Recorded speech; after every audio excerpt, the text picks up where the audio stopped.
But thanks. A couple of major updates for you from Brown County Court. We're following two big stories today. One involving an ongoing murder investigation at Green Bay Correctional. Another, an alleged drug maker in the area. I'll tell you about the recent court appearance for the man known as Uncle Fester in just a minute. But first, the inmate accused of murdering his cellmate last week is officially charged today.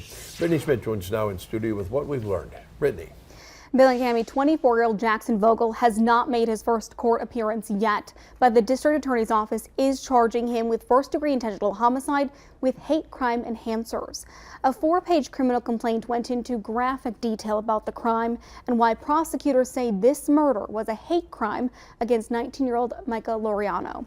While we are choosing not to share the entire document because of those details, we can tell you Vogel's reasoning was captured on an officer's body cam. He tells them he did it because of Laureano's sexual orientation and race. He also told authorities he wanted to kill Laureano since the first day he met him just a few days prior. They shared a cell at Green Bay Correctional for only a few hours before the attack on Tuesday, August 27th. A correctional officer says around 9:30 that night, he found the view inside their shared cell blocked by a paper covering the window.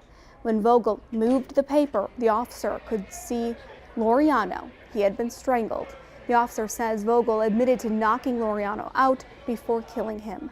The search of the shared cell, investigators report finding a note with racist remarks.